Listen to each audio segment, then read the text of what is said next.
Subscribe now and press the bell icon. Never miss an update. Chapter Budgeting, Forecasting and Budgeting.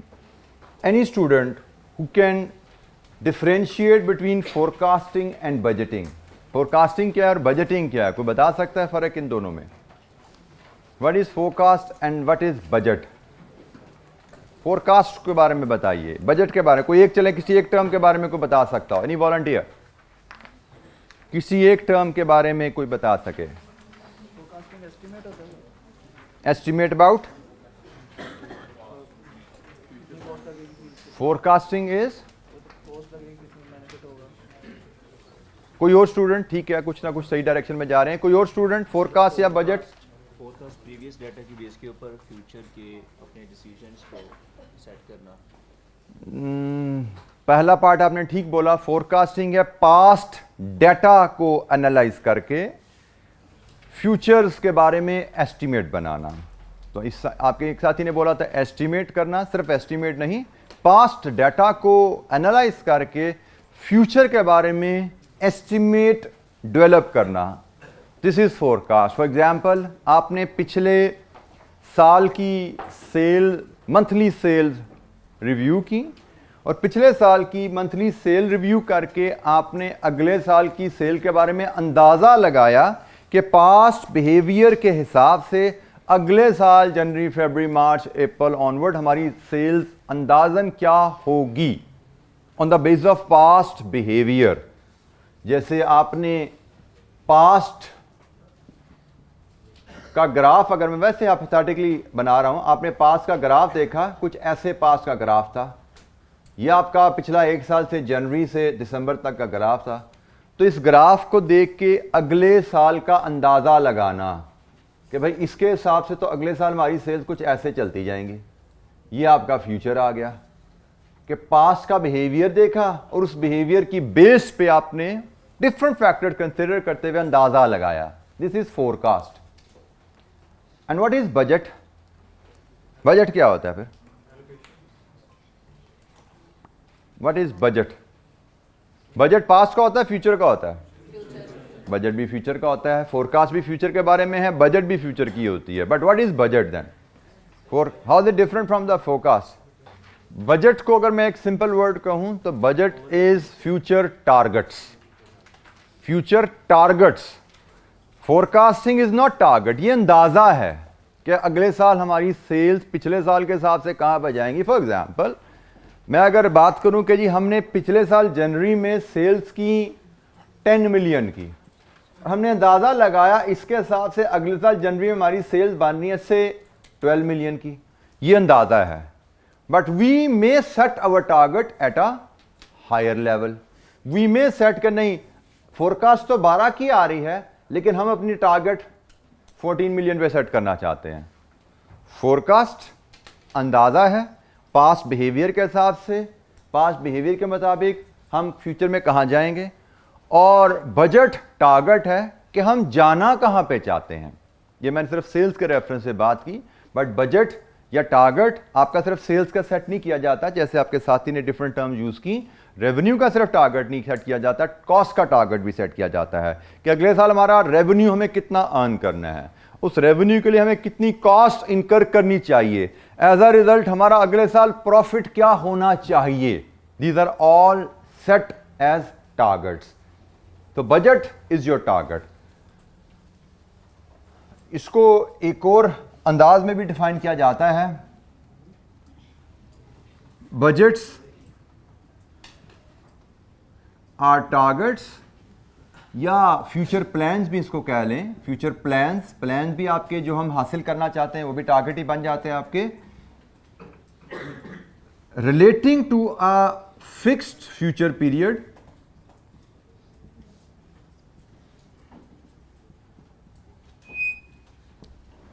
And expressed in numbers. ये targets हैं, plans हैं, लेकिन ये numbers में express किए जाते हैं, क्वांटिटेटिव डाटा में एक्सप्रेस किए जाते हैं। रेवेन्यू क्या होगा, कॉस्ट क्या होगी, और बात सिर्फ रेवेन्यू कॉस्ट तक नहीं रहती। हम बजट जब बनाने जाते हैं तो बजट की हम बजटेड इनकम स्टेटमेंट या पीएनएल भी बनाते हैं, हम budgeted statement of financial position भी बना सकते हैं, हम बजटेड कैश फ्लोज भी बना सकते हैं कि भाई जो हमने टारगेट सेट किए हैं इन टारगेट्स के मुताबिक अगले साल हमारा पीएनएल क्या दिखेगा, कैसा होगा, हम कितना प्रॉफिट कमाएंगे। जो हमने टारगेट सेट किए हैं इनके बाद अगले साल के एंड पे हमारी बैलेंस शीट में कितने एसेट्स, कितनी लायबिलिटीज़, कितनी इक्विटी नजर आएगी। और जो हमने टारगेट सेट किए हैं इसके मुताबिक अगले साल हमारा कैश इनफ्लोज और कैश आउटफ्लोज क्या होने वाले हैं। ये 3 मेजर स्टेटमेंट्स हैं जो कि हम बजटिंग में बनाते हैं। इसके अलावा कुछ स्मॉल स्टेटमेंट भी हैं, उस पर भी हम बात करेंगे जब हम बजटिंग पर जाएंगे। पहले हम फोरकास्टिंग पे डिस्कशन करेंगे, फोरकास्टिंग के बाद बजटिंग पे भी बात करेंगे, लेकिन पहले हमने ज़रूरी समझा कि हम फोरकास्टिंग और बजटिंग के फ़र्क को क्लियर कर लें। Forecasting is reviewing, analysing past data and predicting future, estimating future on the basis of that. मैंने आपको सेल्स से आपको एग्जांपल लेकर समझाया कि पास्ट का सेल्स पैटर्न स्टडी करें और उस बिहेवियर को स्टडी करते हुए फ्यूचर के बारे में अंदाज़ा लगाइए कि भाई पास्ट पैटर्न पे ही अगर हमारी सेल्स चलती रहीं तो अगले साल हमारी सेल्स फिगर कहाँ पे जा सकती है। This is forecast. और टारगेट और बजट है कि हम अगले साल क्या सेल्स हासिल करना चाहते हैं, which may be higher than the forecast, which may be lower than the forecast. Forecast you may or you may not target to achieve, but budget you plan to achieve। आप इसको हासिल करने के लिए स्टेप्स लेते हैं, इसको हासिल करने के लिए मेजर लेते हैं, इसको अचीव करना चाहते हैं। फोरकास्ट हम कहते हैं कि हमारी एक सिर्फ इंडिकेटिव वैल्यूज हैं फ्यूचर की, but budgets are not indicated values, these are our targets. उनको हम हासिल करने के लिए पूरा जोर लगाएंगे, पूरे रिसोर्सेज लगाएंगे। जी एनी क्वेश्चन, किसी बच्चे को फोरकास्टिंग और बजटिंग में कोई क्वेरी, कोई difficulty in understanding these 2 terms. Forecasting का टूल हम यूज करते हैं बजट्स की प्रिपरेशन में। अगर आप, क्योंकि बजट्स फ्यूचर के बारे में हैं और फ्यूचर के बारे में टारगेट्स सेट करने से पहले आपको फ्यूचर के फोरकास्ट डेवलप करनी पड़ती है। जैसे मैंने आपको मिसाल दी कि हमने सेल्स फोरकास्ट बनाई, वो 12 मिलियन है, एंड देन वी टॉक्ड क्या हमें 12 मिलियन को ही टारगेट करना चाहिए या 12 से हायर टारगेट सेट करना चाहिए। हम फोरकास्ट की मदद से हम टारगेट्स सेट करते हैं। तो सबसे पहले एक बड़ी ब्रीफ सी डिस्कशन, टाइप्स ऑफ फोरकास्ट। हम फोरकास्टिंग पे बात कर रहे हैं पहले, और पहली डिस्कशन है हमारी types of forecast. There are different types of forecast जो हमें बजटिंग में रिक्वायर्ड हैं, जिनकी मदद से हम बजटिंग प्रोसेस को कंप्लीट कर पाते हैं। There are 3 types of forecast. Number 1 is sales oblique demand कह लीजिए forecast. Number 2 is economic forecast and number 3 is technological forecast.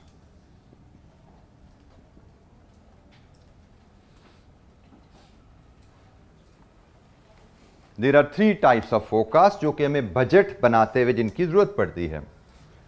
Sales या डिमांड फोरकास्ट, जैसे मैंने कहा, ये हमें सेल्स का टारगेट सेट करने में हेल्प करेगी।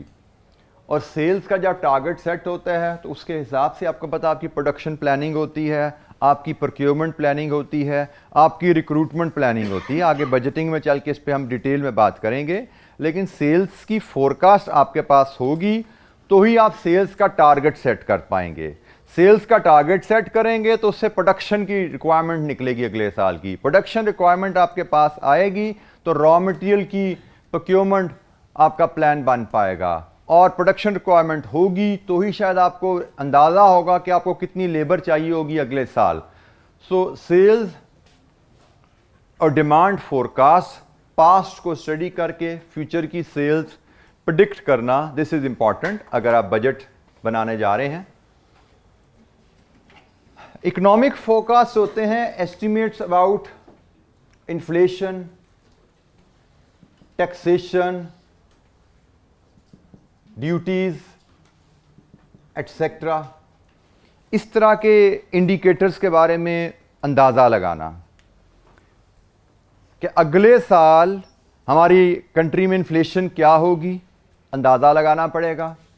अगले साल हमारे कंट्री में टैक्सेशन के रेट्स क्या होंगे, गवर्नमेंट इंपोर्ट ड्यूटीज़ में कितना इजाफा या कितना कमी करेगी, फ्रेट्स हो सकते हैं, गवर्नमेंट की तरफ से हम मिनिमम वेजेस के स्टैंडर्ड हो सकते हैं, बिजली के यूनिट की प्राइस हो सकती है, ठीक है। सो हमें इन सब का अंदाज़ा लगाना पड़ता है। इकोनॉमिक फोरकास्ट, इन सब का अंदाज़ा लगाने के लिए there are different models which may be use, जिससे हम ये अंदाज़ा लगाएंगे इनके बारे में। ये अंदाज़ा लगाना क्यों ज़रूरी है? क्योंकि ये सारे अंदाजे हमारे इन स्टेटमेंट्स के बनाने में कहीं ना कहीं काम आने वाले हैं। फॉर एग्जांपल, हम इन्फ्लेशन का अंदाज़ा लगाएंगे तो हम अपनी प्राइस का टारगेट सेट कर पाएंगे अगले साल हमारी सेल प्राइस क्या होनी चाहिए। हमें इन्फ्लेशन का अगले साल का अंदाज़ा होगा तो हम अपनी कॉस्ट का टारगेट सेट कर पाएंगे कि हमारी मटेरियल कॉस्ट पर यूनिट अगले साल क्या होनी चाहिए, लेबर कॉस्ट क्या होनी चाहिए। हमें टैक्सेशन का अंदाज़ा होगा तो बजटेड इनकम स्टेटमेंट में हम प्रोविजन फॉर टैक्सेशन इनकॉर्पोरेट कर पाएंगे। हमें ड्यूटीज़ का, इंपोर्ट ड्यूटीज़ का, एक्साइज ड्यूटीज़ का अंदाज़ा होगा तो ही हम रॉ मटेरियल की कॉस्ट बेहतर अंदाज में टारगेट कर पाएंगे। सो इकोनॉमिक फोरकास्ट में आप इस तरह की जो इकोनॉमिक इंडिकेटर्स होते हैं इनका एस्टीमेट लगाते हो कि अगले साल ये वैल्यूज़ क्या होने वाली हैं। फोरकास्टिंग एक इम्पॉर्टेंट टूल है जो बजट प्रिपरेशन में हमारे काम आता है, क्योंकि फोरकास्टिंग में जो वैल्यूज़ हम डिटर्मिन करते हैं ये वैल्यूज़ हम बजटिंग में इस्तेमाल कर रहे होते हैं। जी, तो आप फोरकास्टिंग को भी समझना है और इनका इस्तेमाल बजटिंग में कैसे हो रहा है उस पर भी बात करनी है। एनी क्वेश्चन, कोई चीज़ समझना है, you can raise your hand and ask a question. अच्छा जी, third forecast is technological forecast. There are certain industries जिसमें टेक्नोलॉजिकल चेंजेस काफ़ी रैपिडली आती हैं। सो ऐसी इंडस्ट्रीज को टेक्नोलॉजिकल फोरकास्ट भी डेवलप करनी पड़ती है। उनको ये देखना पड़ता है कि हम जिस टेक्नोलॉजी पे काम कर रहे हैं क्या ये टेक्नोलॉजी अगले साल कहीं बदलने वाली तो नहीं है। हमें टेक्नोलॉजिकल फोरकास्ट करनी चाहिए। अगर हम टेक्नोलॉजिकल फोरकास्ट करेंगे तो ही हम टेक्नोलॉजी में इन्वेस्टमेंट के टारगेट सेट कर पाएंगे। फॉर एग्जांपल, आप टेक्नोलॉजिकल फोरकास्ट बनाते हो कि फॉर एग्जांपल हम जिस टेक्नोलॉजी पे काम कर रहे हैं ये अगले साल चेंज होने वाली है। कोई एग्जांपल अगर हम ले सकें किसी इंडस्ट्री से, कौन सी ऐसी इंडस्ट्री है जिसमें टेक्नोलॉजी चेंज होती है? मोबाइल है। मोबाइल में हम चले जाते हैं बैटरीज के ऊपर। बैटरीज आपको पता है कि उस पर काफ़ी तेज़ी से काम हो रहा है कि नए जो हमारे मोबाइल टेक्नोलॉजी यूज़ होते हैं बड़ी स्क्रीन वाले, उनमें बैटरीज बड़ी जल्दी एक्सपायर हो रही हैं। तो उसकी टेक्नोलॉजी के डेवलपमेंट पे काम हो रहा है कि भाई हम जो बैटरीज बना रहे हैं उसका साइज़ और उसकी पावर कितने जो भी mAh या जिससे भी मेजर किया जाता है वो क्या चल रहा है, किस तरह हम उसके साइज़ को रिड्यूस कर सकें, उसमें पावर ज़्यादा स्टोर हो सके, इस पर बड़ी तेज़ी से काम हो रहा है। लेट्स अज्यूम आप एक मोबाइल की बैटरीज बनाने की फैक्ट्री चलाते हो। अब उसमें technological forecast is very important. हम अपने साल का अगले साल का टारगेट सेट कर दें और टारगेट में हम उसी एग्जिस्टिंग टेक्नोलॉजीज़ की बैटरीज बनाते रहें। अगले साल हम टारगेट कर लीजिए अगले साल हम 10,000 बैटरीज बनाएंगे, जैसे कि हमने पिछले साल बनाई। पिछले साल 8,000 बनाई थी, अगले साल हम 10,000 बना के बेचेंगे। And if we fail to forecast, कभी साइंस में तरक्की की वजह से टेक्नोलॉजी जो बैटरी की है वो 6 महीने बाद बदलने वाली है। तो पहली बात, अगर हमने ये फोरकास्ट नहीं किया तो 6 महीने बाद हमारी बैटरी आउट ऑफ बिजनेस हो जाएगी, हमारी फैक्ट्री बंद हो जाएगी, अगर हमने इस टेक्नोलॉजी चेंज को फोरकास्ट करके इसका बंदोबस्त ना किया। तो टेक्नोलॉजिकल फोरकास्ट बनाई जाएगी। असूलन हमें, अगर हम मोबाइल बैटरी बनाने की फैक्ट्री चलाते हैं, हमें क्या करना चाहिए? हमें देखना पड़ेगा भाई इसमें जो रिसर्च हो रही है वो कहाँ तक पहुंची है और अंदाजन नई बैटरी का प्रोटोटाइप कब मार्केट में आएगा। जैसे मैंने कहा शायद 6 महीने बाद या 4 महीने बाद प्रोटोटाइप आ जाएगा। अगर 4 महीने बाद प्रोटोटाइप आएगा तो इसका मतलब हमें फिर नई टेक्नोलॉजी के हिसाब से मे बी नया प्लांट लगाना पड़ेगा, टेक्नोलॉजिकल फोरकास्ट, नया प्लांट लगाना पड़ेगा। नया प्लांट लगाना है तो उसके लिए हमें शायद 5 या 10 मिलियन डॉलर चाहिए होंगे। तो भाई अगर ये हमें 6 महीने पहले इंफॉर्मेशन मिल जाएगी ना, we will have ample time to plan, to set our targets. हम टारगेट करेंगे कि हम लोन लेंगे आज से 4 महीने बाद, और उस लोन से नई टेक्नोलॉजी का प्लांट लगाएंगे, और नई टेक्नोलॉजी पे प्लांट लगा के अगली बैटरीज हम नई टेक्नोलॉजी पे प्रोडक्शन स्टार्ट करेंगे। सो टेक्नोलॉजिकल फोरकास्ट अगर आप कर पाए तो आप बिजनेस में सर्वाइव कर जाओगे, क्योंकि 6 महीने बाद जैसे ही टेक्नोलॉजी नहीं आएगी, आपके पास पैसे पहले अवेलेबल होंगे, आपने बैंक से या अपने शेयर होल्डर से पैसे अरेंज करके रखे होंगे, आप फौरन नई टेक्नोलॉजी में इन्वेस्ट करोगे और नई टेक्नोलॉजी की बैटरीज बनाना शुरू कर दोगे। लेकिन अगर आपने टेक्नोलॉजिकल फोरकास्ट नहीं की, आपने पुरानी टेक्नोलॉजी के हिसाब से ही, पुराने बजट, पुरानी बैटरी के हिसाब से ही बजट के टारगेट सेट किए में अपने, तो 6 महीने बाद नई टेक्नोलॉजी आने से आपकी प्रोडक्ट की डिमांड उड़ जाएगी। आपने टारगेट जो मर्जी सेट किए हो, आपका खरीदार ही नहीं रहेगा मार्केट में। और चूंकि अब आपका टाइम नहीं है पैसे अरेंज करने का, नया प्लांट लगाने का, you may be out of business. So planning is critical, forecasting is critical. अगर आप फोरकास्ट कर पाते हो कि टेक्नोलॉजी बदलने वाली है, तो उस फोरकास्ट के मुताबिक फिर आप प्लान भी कर लोगे कि टेक्नोलॉजी बदलेगी, उसके हिसाब से हम लोन अरेंज करेंगे, डेबिट, एसेट, क्रेडिट, कैपिटल हम करेंगे जून में जाके। ये बजटेड फाइनेंशियल स्टेटमेंट में ये चीज़ आप प्लान कर लोगे कि भाई टेक्नोलॉजी चेंज आने वाली है, इसके हिसाब से हमें जून में जाके 5 मिलियन डॉलर का प्लांट खरीदना पड़ेगा, उसके लिए हमें 5 मिलियन डॉलर का लोन लेना पड़ेगा। तो अपनी बैलेंस शीट में वो प्लानिंग आप रिफ्लेक्ट कर दोगे।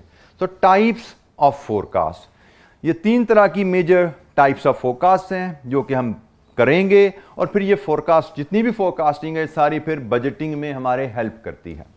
जी एनी क्वेश्चन, कोई सवाल? अच्छा, नेक्स्ट हेडिंग हमारी है जी फोरकास्टिंग मेथड्स। ये हैं टाइप्स कि हमें किन एरियाज में फोरकास्ट करने की ज़रूरत है। अब हम मेथड्स की बात कर रहे हैं कि किसी भी एरिया में हमने फोरकास्टिंग करनी हो तो उसके लिए क्या हमारे पास मेथड्स अवेलेबल हैं। फोरकास्टिंग मेथड में there are 2 broad categories, methods of forecasting. दो मेथड्स हैं जी, एक qualitative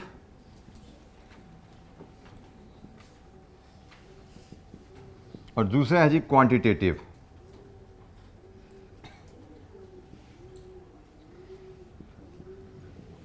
qualitative methods of forecasting and quantitative methods of forecasting.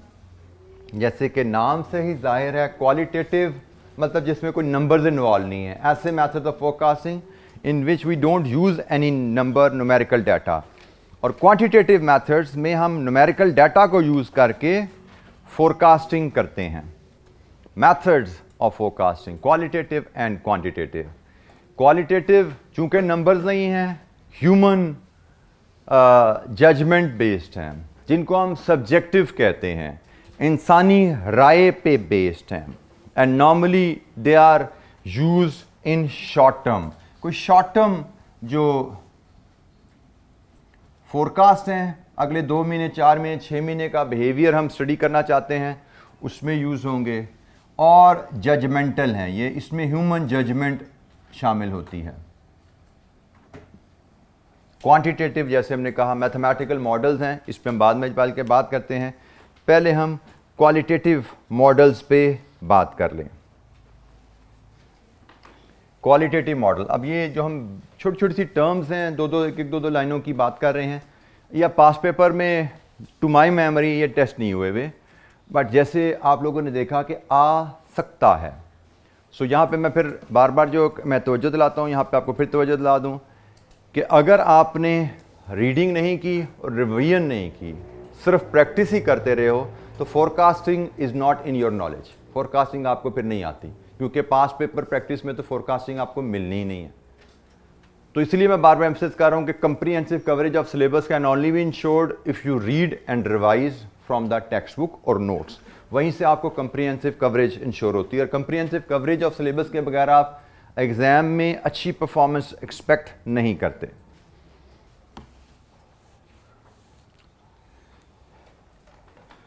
अच्छा जी, हम क्वालिटेटिव मेथड्स पे बात कर रहे हैं।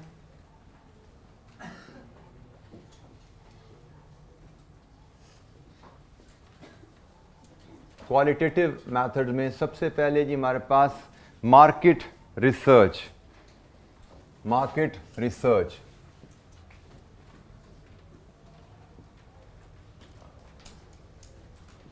Qualitative methods of forecasting.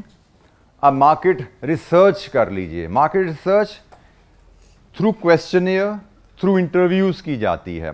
आप you may plan to visit the customer. For example, हम सेल्स की फोरकास्ट बनाना चाह रहे हैं।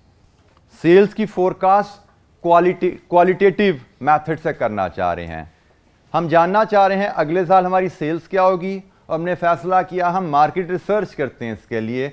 उसके लिए हमने एक क्वेश्चनर डेवलप किया और हमने वो क्वेश्चनर अपने सिलेक्टेड की कस्टमर्स को भेजा, और हमने उस क्वेश्चनर के जो रिस्पॉन्सेज हैं उससे हम अंदाज़ा लगाने की कोशिश कर सकते हैं कि हमारे कस्टमर की हमारी प्रोडक्ट से सेटिस्फेक्शन लेवल्स क्या हैं, क्या हमारी प्रोडक्ट को अपने फ्रेंड्स एंड फैमिली मेम्बर्स को वो रेफ़र या रिकमेंड कर रहे हैं, क्या हमारी प्रोडक्ट को दोबारा यूज़ करने का प्लान रखते हैं, हमारी प्रोडक्ट में उन्होंने कोई फ्लॉज ढूंढ रखे हैं, क्या वो हमें कुछ सजेशन दे पा रहे हैं। There could be different question. Market research, I am just giving you an example कि मार्केट रिसर्च से हम सेल्स की फोरकास्ट बनाएं, तो मार्केट रिसर्च का जो रिस्पांस आएगा, कस्टमर का जो रिस्पांस आएगा, उसको हम ऑब्जेक्टिवली इवैल्यूएट करके वहां से अपने फोरकास्ट बना सकते हैं सेल्स की।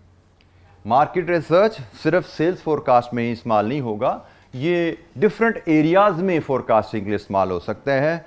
हम किसी और एरिया में, फॉर एग्जांपल, हम टेस्ट में चेंजेस के बारे में लोगों की इंफॉर्मेशन लेना चाहते हैं, फैशन में चेंजेस के बारे में इंफॉर्मेशन लेना चाहते हैं, जिससे हम अपनी डिज़ाइनिंग की टीम को स्ट्रेंथन करने की प्लानिंग करना चाहते हैं, वहाँ पे भी हम मार्केट रिसर्च को यूज़ कर सकते हैं। हम जानना चाहते हैं क्या हमारी जो design, for example we are into fashion designing से गारमेंट्स में है, हम जानना चाहते हैं क्या हमारी टीम ठीक काम कर रही है या हमें इसकी डेवलपमेंट या इसकी इंप्रूवमेंट या इसकी चेंज को प्लान करना है, उसके लिए भी हम मार्केट रिसर्च यूज़ कर सकते हैं। कस्टमर्स को दें क्वेश्चनर बना के, कस्टमर के रिस्पॉन्स से आप देखिए कि कस्टमर हमारी डिज़ाइनिंग टीम के काम को कैसे देखते हैं, क्या उससे सेटिस्फाइड हैं या उससे डिससेटिस्फाइड हैं। सो स्पेसिफिक हम क्वेश्चंस बना के, इंफॉर्मेशन लेके अपनी प्लानिंग कर सकते हैं। So market research through questionnaire, through interviews, public के पास जाके, टारगेट ऑडियंस के पास जाके आप इस मामले को हल कीजिए।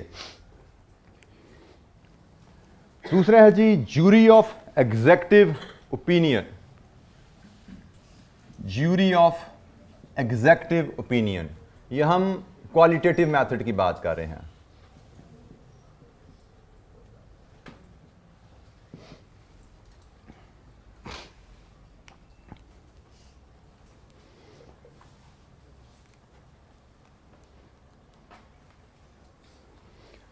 अच्छा जी, इसमें आप ज्यूरी ऑफ एग्जेक्टिव ओपिनियन में ज्यूरी से आपको जैसे वर्ड से समझ आनी चाहिए, we talk about a group.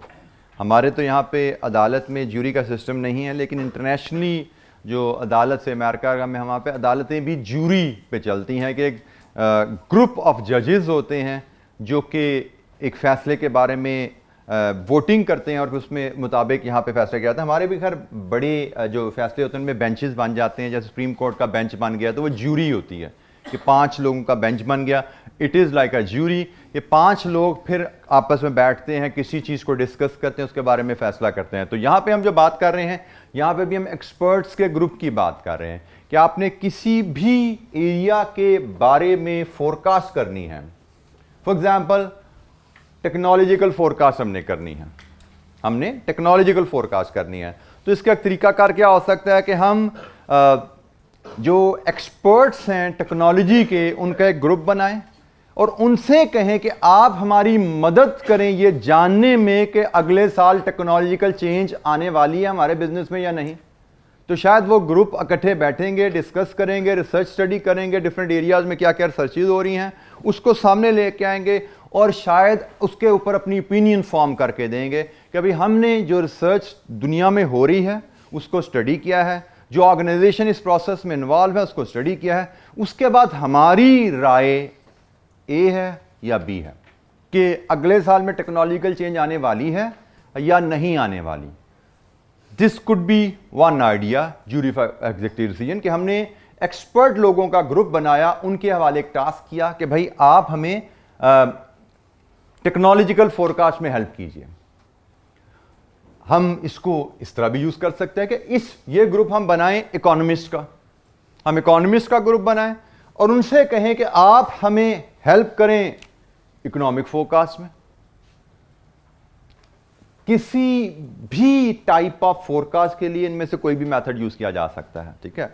मैं jury of executive decision qualitative method से हम इकोनॉमिक फोरकास्ट भी कर सकते हैं, हम ज्यूरी ऑफ एग्जीक्यूटिव डिसीजन से टेक्नोलॉजिकल फोरकास्ट भी कर सकते हैं, हम ज्यूरी ऑफ एग्जीक्यूटिव डिसीजन से सेल्स फोरकास्ट भी कर सकते हैं कि अभी आप हमें सेल्स फोरकास्ट करने में हेल्प कीजिए कि आप एक्सपर्ट लोग हैं मार्केटिंग के और सेल्स के, उनको इकट्ठा करके बैठाओ, उनसे कहो कि हमें बताइए अगले साल हमारी सेल्स की फोरकास्ट क्या बनती है। वो फिर आपसे कुछ इंफॉर्मेशन निकलवाएंगे, कुछ आपसे डाटा एक्सट्रैक्ट करवाएंगे, उसकी बेस पे अपनी ओपिनियन वो बना देंगे। तो ज्यूरी ऑफ एग्जीक्यूटिव ओपिनियन, आप एक एक्सपर्ट लोगों का ग्रुप बनाइए, उनको एक टास्क असाइन कीजिए, एक एरिया असाइन कीजिए जिस एरिया में आपको उनसे फोरकास्ट में हेल्प चाहिए। ये है एरिया और वो है मेथड, उस मेथड से किसी भी एरिया में आप फोरकास्ट करवा सकते हैं। Jury of executive opinion. अच्छा जी, थर्ड है जी Delphi method. Delphi method, Delphi method jury of expert opinion की भी उससे भी इंप्रूव्ड फॉर्म है। कुछ बातें कॉमन हैं लेकिन कुछ डिफरेंसेस भी हैं। यहां पे हमने ग्रुप से कहा कि भाई आप हमें एज अ ग्रुप एक ओपिनियन फोरकास्ट बना के दीजिए। यहां पे हम एक्सपर्ट्स एंगेज करते हैं, हम हर इंडिविजुअल एक्सपर्ट को कहते हैं आप अपनी ओपिनियन दीजिए। हर इंडिविजुअल एक्सपर्ट को कहेंगे, ये इससे ज्यादा फॉर्मल है, ये ज्यूरी ऑफ एग्जीक्यूटिव डिसीजन से ज्यादा फॉर्मल मेथड है। इसमें एक्सपर्ट से कहा जाता है कि आप अपनी ओपिनियन दीजिए, फिर हर एक्सपर्ट की ओपिनियन को डिस्कशन में लाया जाता है। एक्सपर्ट से मिलकर डिस्कस करते हैं कि ए की राय क्या है, बी की राय क्या है, सी की राय क्या है। हर एक्सपर्ट अपनी राय की फेवर में आर्गूमेंट देता है और दूसरे की राय से अगर डिसएग्रीमेंट है तो उसमें भी आर्गूमेंट दिए जाते हैं। एक्सपर्ट ने अपनी ओपिनियन दी, फिर डिस्कशन में गए, तो डिस्कशन के बाद डेफिनेटली आपका नॉलेज लेवल, नॉलेज बेस बदलती है। आपने मजीद एक्सपर्ट से राय सुनी, उससे आपकी नॉलेज बेस बदलती है। फिर ये प्रोसेस फिर रिपीट किया जाता है। ठीक है जी, आपने पहली ओपिनियन दी, अब आप लोगों ने आपस में डिस्कस की अपनी ओपिनियंस को। अब अगर उसकी लाइट में अगर आपकी ओपिनियन बदली है तो आप नई राय दीजिए। फॉर एग्जाम्पल, हमने इन्फ्लेशन की फोरकास्ट ले रहे थे, किसी ने कहा 10% होगी, किसी ने कहा 15 होगी, किसी ने कहा 6 होगी। इन तीनों की डिस्कशन कराई हमने आपस में और हमने कहा जब डिस्कशन के बाद जरा दोबारा राय दीजिए इन्फ्लेशन के बारे में क्या है, तो शायद आप किसी ने कहा 11 होगी, किसी ने कहा 10 होगी, किसी ने कहा 8 होगी। सो जरा उनके डिफरेंसेस करीब हो गए। हमने दोबारा डिस्कशन में डाला और फिर तीसरी बार राय मांगी। डेल्फी मेथड में एक्सपर्ट्स ओपिनियन लिया जाता है और उस पर डेलिब्रेशन होती है और यह प्रोसेस रिपीट होता जाता है तब तक जब तक तमाम एक्सपर्ट्स कंसेंसस पे ना आ जाएं। जब तक तमाम एक्सपर्ट्स कंसेंसस पे ना आ जाए, नहीं यार वाकई 9% inflation is a fair forecast. शुरू हुई थी कहीं 15 से, कहीं 5 से, लेकिन डिस्कशन के बाद रिफाइन करते गए अपने एस्टीमेट को और कंसेंसस सबका आ गया कि नहीं भाई शायद 9% या 11% दैट इज एन अप्रोप्रिएट या fair inflation forecast. Again Delphi method भी किसी भी एरिया में फोरकास्ट के लिए यूज किया जा सकता है। मैं इन्फ्लेशन के हिसाब से बात कर रहा हूं, सेल्स के हिसाब से बात की जा सकती है, टेक्नोलॉजी के हिसाब से बात की जा सकती है। यहां पे है क्या कि यहां पे एक ग्रुप को टास्क दिया गया था, इंडिविजुअल टास्क नहीं थे। ग्रुप को कहा गया था कि आप मिलकर राय दीजिए। यहां पे क्या कहा जा रहा है, इंडिविजुअल को कहा जा रहा है आप राय दीजिए, फिर उनको डिस्कशन में लाया जा रहा है, फिर दोबारा उनसे कहा जा रहा है फिर इंडिविजुअली राय दीजिए, फिर डिस्कशन में लाइए, till the time they all reach on the same conclusion. जी, any question? And the fourth, estimate of the sales team. ये तो जैसे नाम से ही जाहिर है कि ये सेल्स की फोरकास्ट में यूज होता है। सेल्स की फोरकास्ट बनाने में। बाकी मेथड मैंने कहा ना कि ये सेल्स में भी हो सकते हैं, इकोनॉमिक में भी हो सकते हैं और टेक्नोलॉजी में भी यूज़ किए जा सकते हैं, लेकिन ये मेथड सिर्फ सेल्स के लिए ही स्पेसिफिक रेलेवेंट है कि सेल्स टीम से कहा जाता है, जो हमारे सेल्स की फील्ड के लोग हैं, जो कस्टमर से इंटरेक्शन में हैं, जो कस्टमर से फीडबैक रेगुलरली लेते रहते हैं, उनसे कहा जाता है कि भाई आप बताइए आपके ख्याल में हमारी अगले साल की सेल्स क्या होंगी। आप कस्टमर से फीडबैक भी लेते हो, आपको कस्टमर के टेस्ट का भी पता है, आपको कस्टमर की सेटिस्फेक्शन का भी पता है, कंप्लेंट्स का भी पता है। तो आपके ख्याल में आपने जो इंडिविजुअल सेल्स में ना हर इंडिविजुअल को टारगेट दिया जाता है, एक इलाका असाइन किया जाता है, रीजन असाइन किया जाता है, टारगेट दिए जाते हैं। तो हर इंडिविजुअल से कहा जाता है कि आप अपने रीजन के हिसाब से बताइए कि आपके रीजन में सेल्स अगले साल की अंदाजन कहाँ जाएंगी, ऊपर जाएंगी, नीचे जाएंगी, कितनी जाएंगी। So sales estimate of the sales team या sales force, qualitative methods of forecast। जी एनी क्वेश्चन, कोई सवाल? फोरकास्टिंग क्या है, बजटिंग क्या है, पहले हमने इसके डिफरेंस पे बात की। फोरकास्टिंग की टाइप्स, किन किन एरिया में हमें फोरकास्टिंग की जरूरत पड़ेगी। Forecasting is important to prepare budgets. किन किन एरिया में हमें फोरकास्टिंग की जरूरत पड़ सकती है, और ये फोरकास्ट बनाने के लिए हमारे पास क्या क्या मेथड्स ऑफ फोरकास्टिंग अवेलेबल हैं। क्वालिटेटिव मेथड्स को हमने अभी तक डिस्कस किया। कोई सवाल? अच्छा जी, नेक्स्ट हमारी है जी डिस्कशन क्वालिटेटिव के बाद quantitative method. Quantitative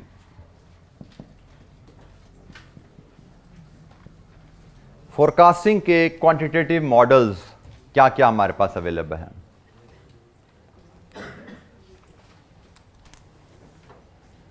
quantitative methods में हमारे पास दो ब्रॉड कैटेगरीज फर्दर अवेलेबल हैं। एक कहलाता है टाइम सीरीज और एक कहलाता है causal models. Time series models कह लीजिए और इसको कॉजल मॉडल कह लीजिए।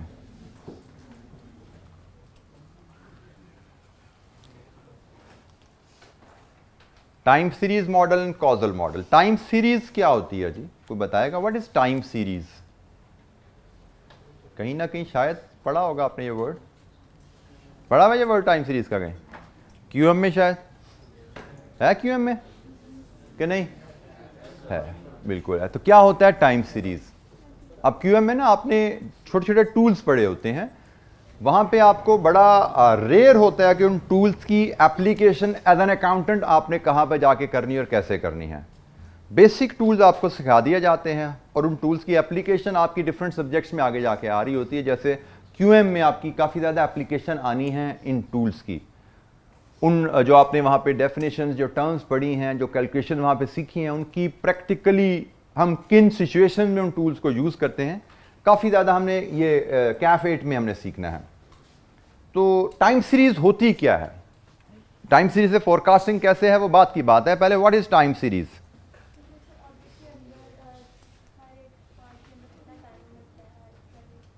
ऑडिट के अंदर टाइम कितना लगता है? Time series, what is time series? बिल्कुल ऐसा नहीं है जी बेटा।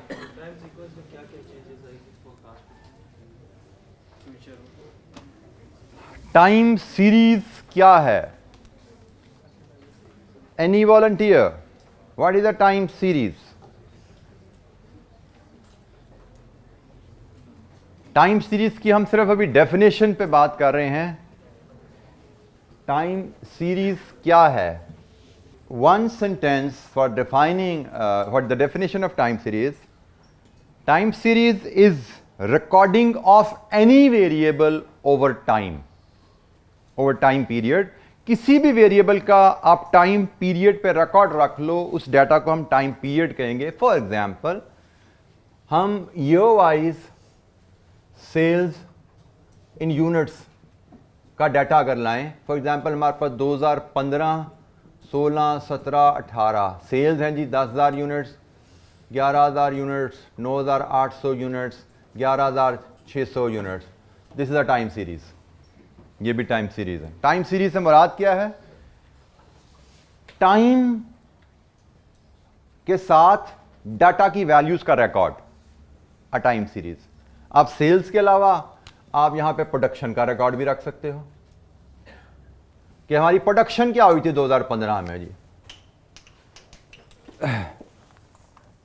प्रोडक्शन हमारी शायद may be 9,700 units, may be 10,200 units, may be 10,800 units, may be ये 12,000 units. This is also a time series कि टाइम के साथ प्रोडक्शन का डाटा।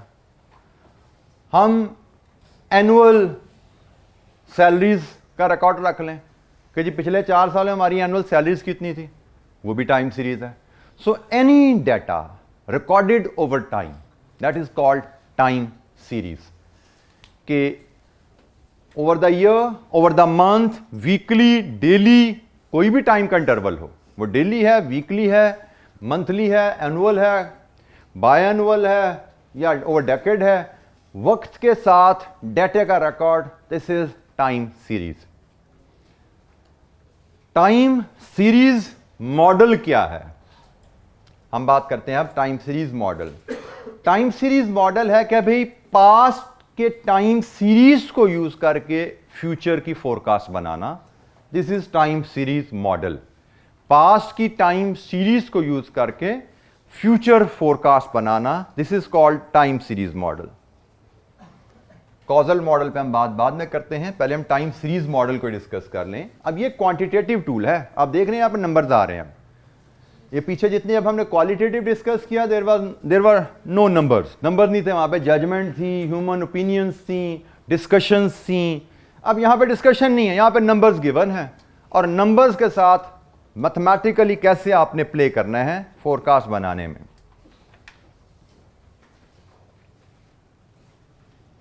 अच्छा, टाइम सीरीज मॉडल में we have 3 tools.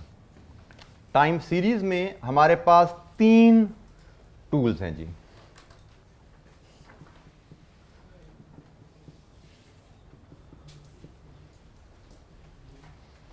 One is, इसको naive कह लें, नेव कह लें, naive approach. The other is moving average and the third is trend projection. ये 3 टाइम सीरीज में 3 मॉडल्स हैं। पास्ट ओवर द टाइम जो डाटा रिकॉर्ड हुआ, उस डाटा को लेके फ्यूचर की फोरकास्ट बनाना, 3 मेथड हैं। अब हमें एग्जाम में हो सकता है इनमें से कोई मेथड की एप्लीकेशन भी आ जाए। Just to give you an idea, जैसे मैंने आपसे क्या बात की कि जी फोरकास्ट 12 मिलियन की है और कंपनी हो सकता है बजट करे सेल्स 12 मिलियन से, फोरकास्ट से 2 मिलियन ऊपर। अब अभी तक ये कॉन्सेप्ट एग्जाम में टेस्ट नहीं हुआ, बट एग्जामिनर में टेस्ट फोरकास्टिंग विद बजटिंग। अभी तक एग्जाम में आपको एग्जामिनर बजट दे देता है जी सेल्स का बजट 14 मिलियन है, लेकिन एग्जामिनर आपको इस तरह भी कह सकता है कि कंपनी सेल्स की फोरकास्ट से 2 मिलियन ज्यादा का बजट टारगेट करना चाहती है। सेल्स फोरकास्ट से 2 मिलियन ज्यादा बजट सेट करना चाहती है। तो अब सेल्स फोरकास्ट आपको पता होगी तो अब 2 मिलियन ऐड करके उसमें बजट बनाओगे ना। आपको पता होगी सेल फोरकास्ट 12 मिलियन है तो +2 करके 14 का बजट बनाओगे ना, और बजट सेल्स आएंगी तो बजट इनकम स्टेटमेंट बन पाएगी। तो फोरकास्ट जैसे मैंने कहा अभी तक तो पास में टेस्ट नहीं हुआ, बट 2-2, 3-3 नंबर की कैलकुलेशन कहीं ना कहीं एग्जामिनर डाल सकता है। तो ये मैथमेटिकल मॉडल्स हैं जिससे हम टाइम सीरीज को लेके फ्यूचर फोरकास्ट बना सकते हैं। सबसे सिंपल, सबसे आसान नाइव या नेव अप्रोच। नाइव का डिक्शनरी मीनिंग होता है सीधा साधा, बोला बाला। तो ये बड़ी सीधी सादी सी टेक्निक है। नाइव अप्रोच क्या कहती है कि आप 2018 तक आपका साल खत्म हो गया, अब आप 2019 की फोरकास्ट बनाना चाहते हो, तो नाइव अप्रोच कहती है कि भाई जो मोस्ट रीसेंट पीरियड आपका गुजरा, अगले साल की फोरकास्ट वही सेट कर लो।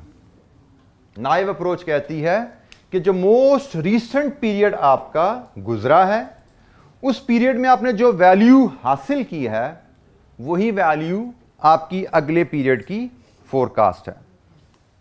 This is naive approach. Time series, past data over the time जो रिकॉर्ड हुआ है उसको लेके फ्यूचर फोरकास्ट करना।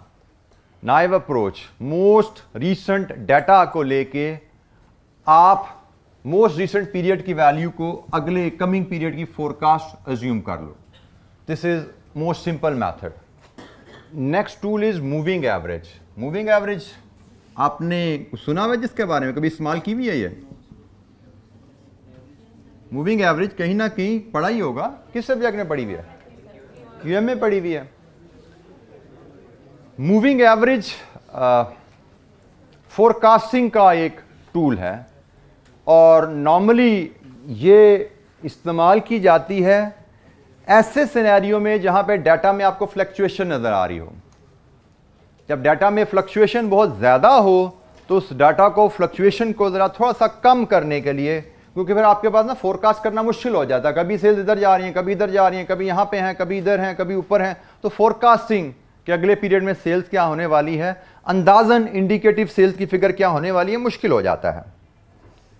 तो जब डाटा में फ्लक्चुएशन नजर आ रही है आपको, तो आप फिर मूविंग एवरेज लेते हो पास्ट डाटा की।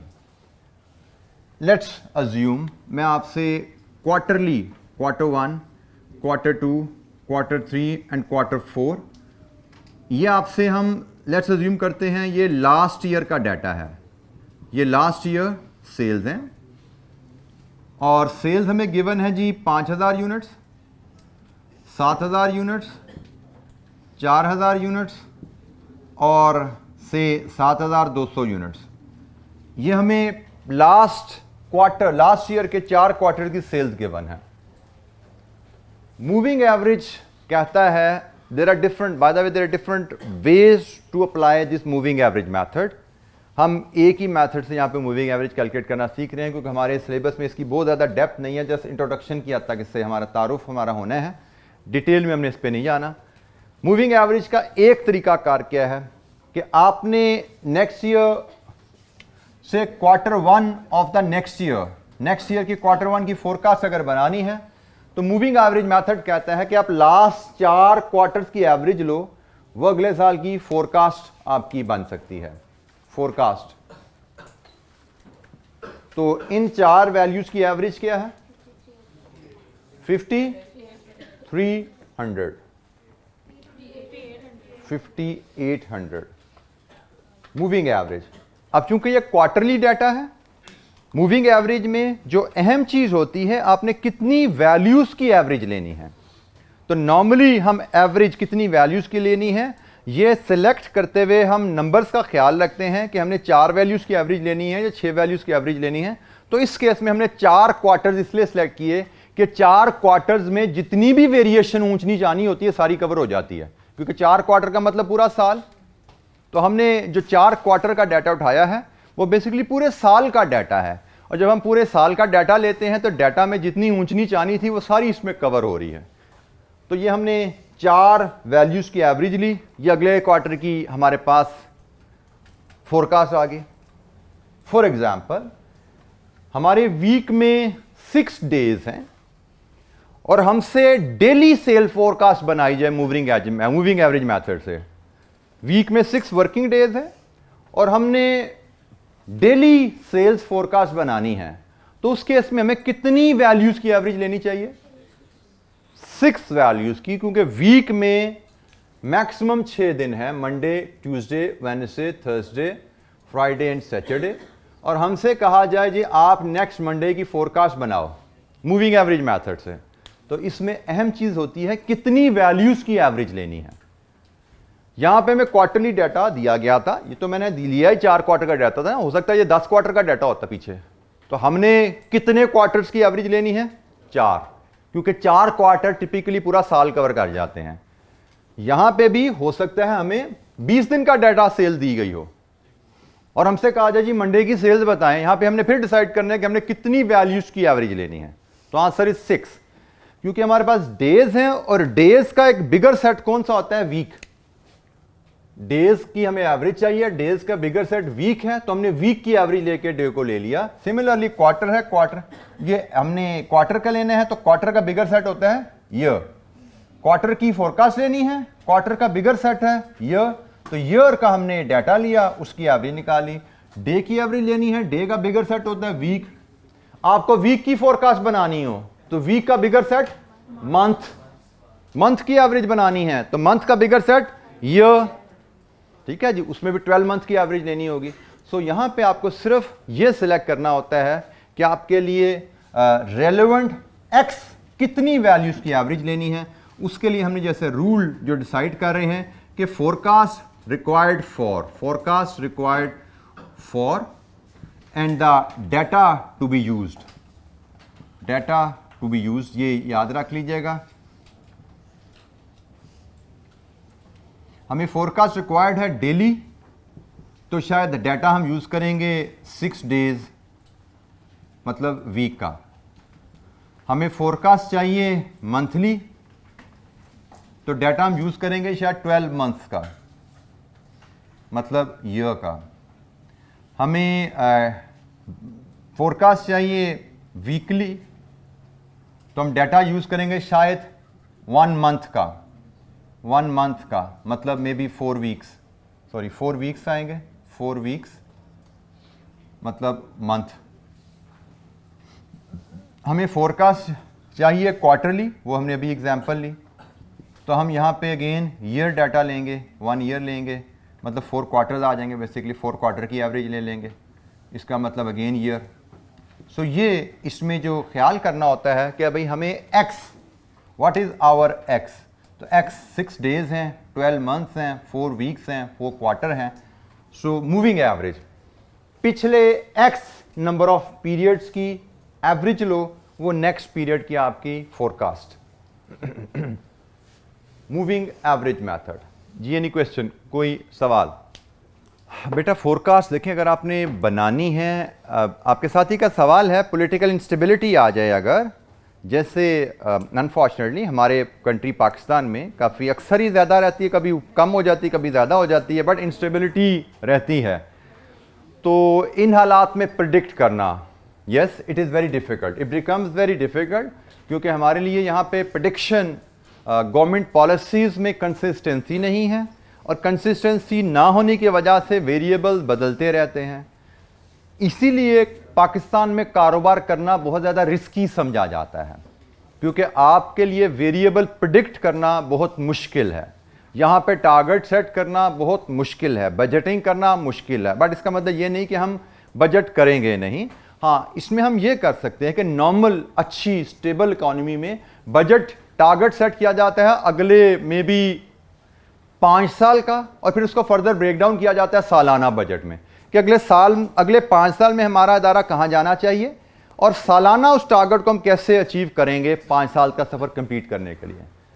अब पाकिस्तान में 5 साल क्या 1 साल को प्रेडिक्ट करना भी मुश्किल है, तो शायद फिर हम यहाँ सालाना तो नहीं, क्वार्टरली बजट तो शायद बना सकते हैं, क्योंकि जितना फ्यूचर दूर जाता है उतना प्रिडिक्ट करना मुश्किल होता है। जितना शॉर्टर पीरियड होता है उतनी प्रिडिक्शन रिलेटिवली आसान हो जाती है। सो ऐसी इन्वायरमेंट में फिर हम शायद क्वार्टरली बजट बनाने के पीछे चल पड़ेंगे, हम सालाना बजट नहीं बनाएंगे, हम 5 साला मनसूबा नहीं बनाएंगे। बट बजट बनाना ज़रूरी है, प्लानिंग होना ज़रूरी है। जब हम जाएंगे बजट पे तो हम बजटिंग के फ़ायदे डिस्कस करेंगे। मुश्किल हो जाता है ऐसी सिचुएशन में, but still we have to adjust accordingly. आज के इतना ही जी, कल इंशाअल्लाह बाकी मेथड्स पे बात करेंगे, और कल ही शायद हम बजटिंग पे बात भी शुरू कर देंगे। थैंक यू, अस्सलाम वालेकुम।